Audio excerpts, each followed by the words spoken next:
Barr, and I'm an EU reporter with the Bureau of Investigative Journalism. And the Bureau is based in London. We're an investigative group, and we do investigations for media, online, print, and broadcast. We launched in April 2010, really kind of at the time when public data in the UK was exploding. And in our first year, we did a lot of focus on database investigations.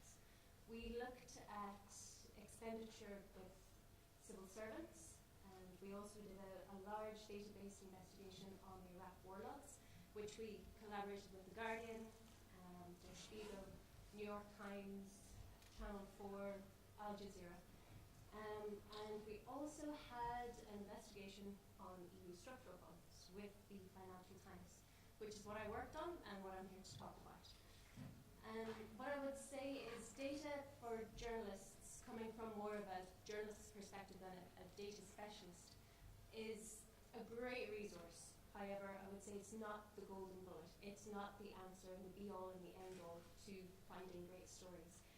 Your journalism will only ever be as good as the data that underlies what you're investigating. And the storylines that you bring out of the data will only ever be as good as the journalists who do the investigations as well. So it's really a bit of a symbiotic relationship in those terms. But does data have an impact on journalism? Yes, absolutely. For the database investigations we did, in our first year we garnered 2 awards and 1 shortlist for the International Investigative Reporters and Editors Award. And all of these investigations were data-based. The importance of data, I would say, in a 24-hour news cycle is massive for journalists. It gives us the opportunity to put our information in context by comparing it with historical data, but it also gives us the chance to find new scoops by analysing data. But the real challenge I find is that all the data is in public domain, but what we have to do is bring it together in a kind of format that can be easily analysed and that is a more transparent way of seeing what information is out there. So for us, with the EU investigation, the challenge was this. We wanted to track 347 billion euros worth of expenditure across 27 member states in 21 different languages in, I would say, hundreds of different formats. The European Commission gives 1/3 of their budget to structural funds. However, they don't have a centralized database which holds all of this information in one place. So it's very difficult to see what the money is actually being spent on. So a team of journalists, researchers, analysts, and programmers worked for 9 months between the Financial Times and the Bureau to actually come up with 646,000 beneficiaries of structural funds. And through doing that, we found that a lot of the data was unpublished. We had to attain it by freedom of information requests to the actual regional authorities or the Commission itself. We had to get the editor of the Financial Times to request information from the Commission in some cases. And when we found the actual data itself, we actually found that the sources were varying widely. We came across blocked PDFs, scanned documents in the cases of Bulgaria and Romania, and the actual layouts, the funding formulas, and everything varied wildly in a way that, although the information was out there, it was not transparent. It was impossible to make head or tail of where the money was being spent. So what we did with the data was analyse it and put it into a searchable database, which is available on the Financial Times website. So for this reason, this is where I'm coming from when I say that data is of great importance, but it's actually being able to analyse it as a journalist in a clear and transparent way that makes it usable. And when we did interrogate the data once it was all together, the results that we came up with were quite interesting. We found that with EU structural funds, Italy's most dangerous mafia, the Ndrangheta, were benefiting from European funding. Funds were going to companies linked to criminal investigations in Italy and Spain, and I would add that we only know of Italy and Spain because that's where we had language specialities. We focused on those countries. I'm sure it's happening in other places too. Large companies such as IKEA, Siemens, and funds are actually intended for small to medium enterprises. Companies which are barred from receiving funds, like British American Tobacco, Japan Tobacco International, defense companies who are developing drone technology. We're also using taxpayers' money to develop the products. And illegal developments, environment were being built in environmentally protected areas, UNESCO sites in the Canaries, and this has been done with taxpayers' money as well. We find solar panel companies using chemicals that are restricted by the European Commission being given funding to use those chemicals in products. But the Commission would have had any information on this because it's not collated centrally. We also find, with an overview of pulling all the information together, that it's realistically quite a decentralized and therefore weak system because there is no one global template for collating all the funding information. So the coverage itself was then run in the Financial Times, the BBC, and Al Jazeera. The data is now searchable. This is a screen grab I took. And we've got a little bug you can see at the top. But when you put in a word of the name of a company or a word that you want to find out information about, you can find out how much funding you're getting.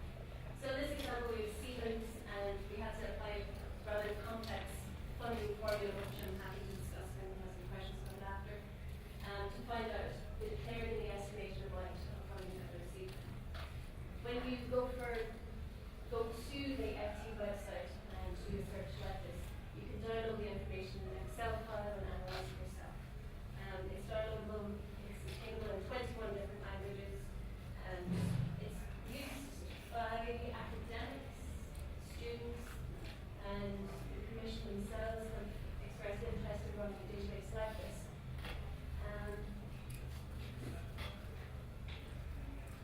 So the real question that we came up with following the investigation, which took 9 months, primarily 9 months focused on the data, was what could the Commission do, or what could public institutions do to make this information more transparent, and to build on common language between the public and data providers. And for me, really transparency was the basis for a common language. If information is put out there that's transparent and useful, that's the basis by which we can understand what are being useful. But that requires a bit of understanding on the part of journalists in terms of what the limits of data are, and also requires understanding on the part of data providers whereby they each know what we need. So there's this new public data about how you make it transparent. That was the biggest question that we came up with following the data manual. And the responses we had were have a clear centralized filing system online, because the internet is a massive online library, but a lot of these organizations did not keep their files in order the way you would keep filing systems in order in a library. So they would change not just the ending on a web page, but the entire web page address. So there was no way of creating a scrape. So it was a very labor-intensive process. We also would have wanted the information to be available for download with regular updates. We would encourage the Commission and the Member States to move away from PDFs, scanned documents, and locked PDFs. It's just a nightmare. It takes so much work to actually.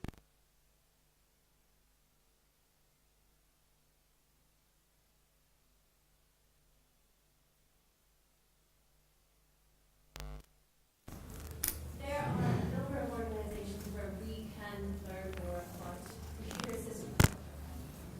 And that is something that is really important.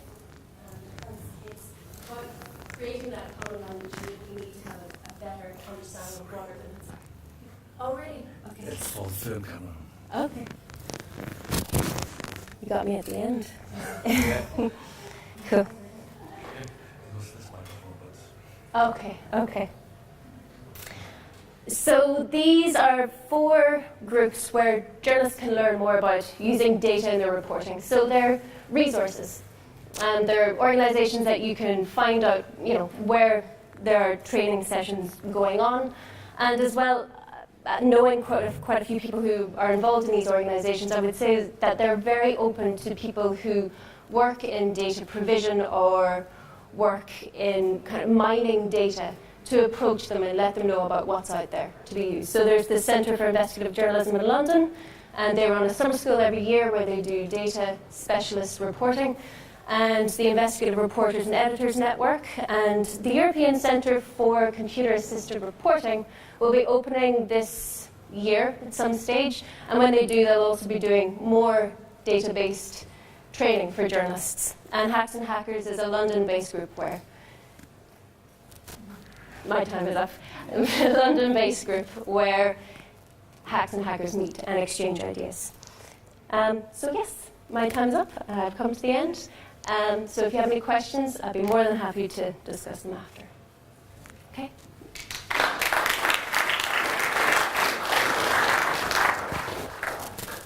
All right, we're cruising our time. Thank you. So we have one last speaker, and then I hope we still have time for a few points of discussion. So I'd like to welcome Liliana to the stage. And while you're getting set up, I have a question for you that came also via Twitter. So you mentioned hacks, hackers, and I was thinking about this intersection. We also have a very strong community here of people that would identify themselves as hackers. So, like, in your opinion, what do you think this kind of sweet spot is between the hacks, the journalists, and the hackers? This wasn't a fully formed question, so I'm just repeating it. No. Talk about the sweet spot of hacks and hackers. Spot. I suppose for me, really, when I read the description of what this discussion was to be about, the first thing that came to mind was creating a common language. So maybe that's the sweet spot.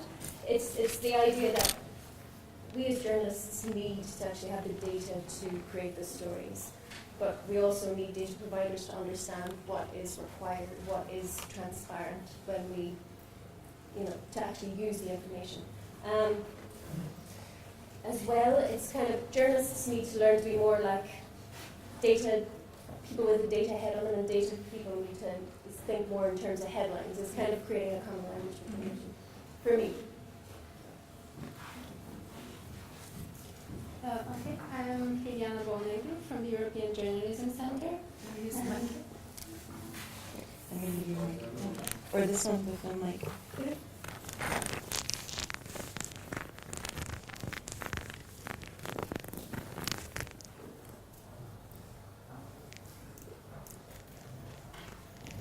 Okay, is this better? So I'm going to briefly present some results from a survey that we are now circulating. The aim of this survey is to gather the opinion of journalists and people who are working in the media on data-driven journalism and understand what their training needs are in order to organize activities that would respond to actual needs of journalists. The survey is done by the European Journalism Center. This is a non-profit organization that, our aim is basically to help journalists do their work better by organizing trainings, seminars, and conferences. And this survey is done in collaboration with Mirko Lorenz from Deutsche Welle. Actually, it was Mirko's idea, so thank you, Mirko. Okay, so the survey is still open. So far, we had 108 actually complete responses from respondents from 40 countries, most of them from the US, the UK, Italy, Netherlands, and Germany. Most of the respondents are journalists, coming from mainly from online publishers, newspapers, broadcasters, and magazines. Moving on to some results. So what did we find out so far? In terms of the status of data-driven journalism, we found that almost half of the respondents have already published a data project or are currently working on a data project, which is a good sign. But also that about 30% of the respondents have no immediate plans to start with data-driven journalism. To get more details into this, we looked at the status per type of publisher. So what we can see here is that over half of the respondents that work in online media are already engaged in data-driven journalism, are either working on the project now or already published the project. We can also see that online media and magazines are more likely to start doing data journalism in the next 6 months, whereas broadcasters, the blue bar, and newspapers, so more than half of the respondents that work in broadcasting and newspapers don't have any immediate plans to start working in data journalism. So why is this? So what are the main barriers in getting started with data journalism? So we asked this, and the most often mentioned barrier was lack of knowledge, but also lack of resources and lack of time. Now to make this more specific, for example, some of the free text responses that we got from, for example, from a journalist from the US, he mentioned a lack of basic math knowledge to know when data is meaningful or not. An editor from Brazil mentioned that what is missing are skills of dealing with numbers, and pointed to the cause, basically the fact that there are no math or statistic courses in curricula of journalism schools. Moving on to data, there was a whole section on the use of data in journalism. 90% of the respondents indicated that raw data is important or very important in journalism. Of these respondents, 50% of them already use public data from open government data sites or Eurostat and so on, frequently or very frequently. We are also interested in finding out what are the data needs of journalists. So basically we asked them which were the issues that they reported on where they might benefit from raw data. And the most often mentioned ones were education, health, crime, economy, and environment. Although I must mention that education, health, and crime were given as examples in the question, so that probably influenced the results. What's also important is that a lot of journalists mentioned that they could benefit from raw data in all areas of reporting.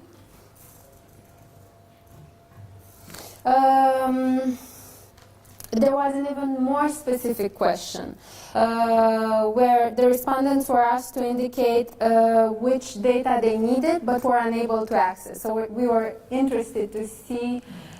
This also shows actually what kinds of data are open or not so open in different countries. And for example, we see that a journalist in the Netherlands was interested in getting data on gun licenses but was unable to access it. A journalist in France was interested in data on the video game market and was unable to access it. And also, interestingly, a journalist in Pakistan was interested in data about journalists, so media itself is not that open. In Pakistan, it seems. Moving on to how to get started.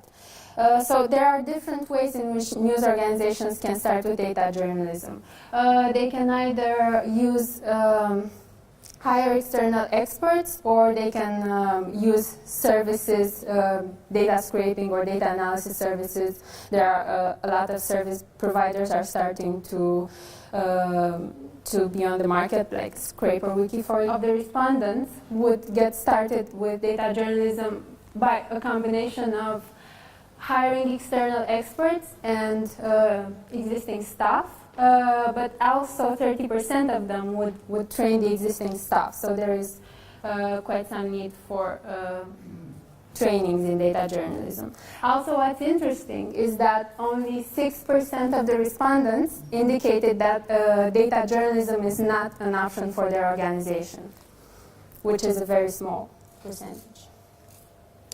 To get more details into this, we looked at had formulas for getting started per type of publisher, and I think I don't have that much time, but what is most interesting to see here is that the missing red bar, so basically not doing data journalism is not an option for online media.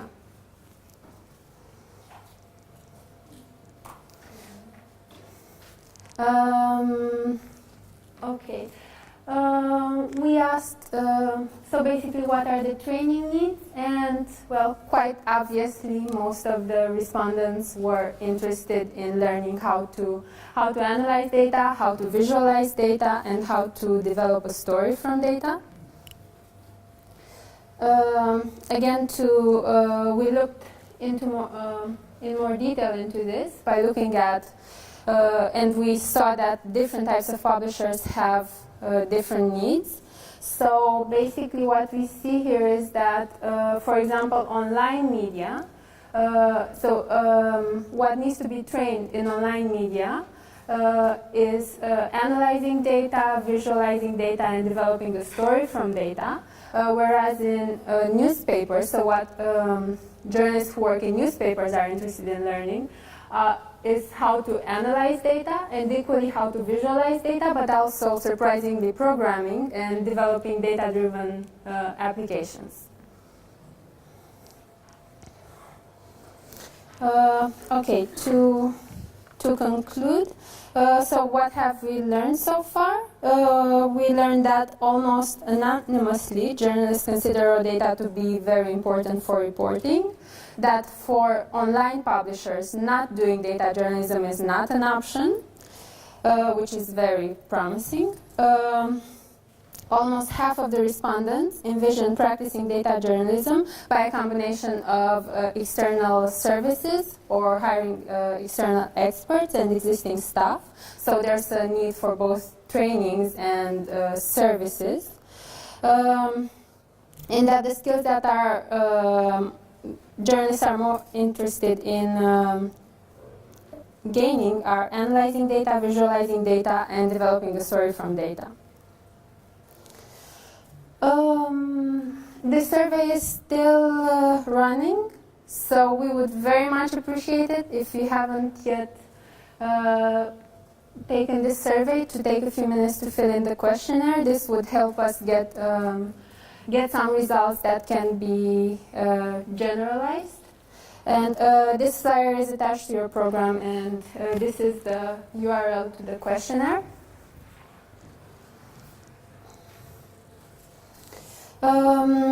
Last year, the European Journalism Center organized one of the first international conferences on data-driven journalism together with Mirko Lorenz, where Simon also talked about their data operation there, and also the New York Times and other major media organizations. This year, we are planning to organize a series of hands-on workshops and trainings that also produce a series of useful online resources such as tutorials. So if you want to stay updated on this, you can get in touch with me or follow us on Twitter. We also have a joint mailing list with the Open Knowledge Foundation on open data and data-driven journalism. So thank you.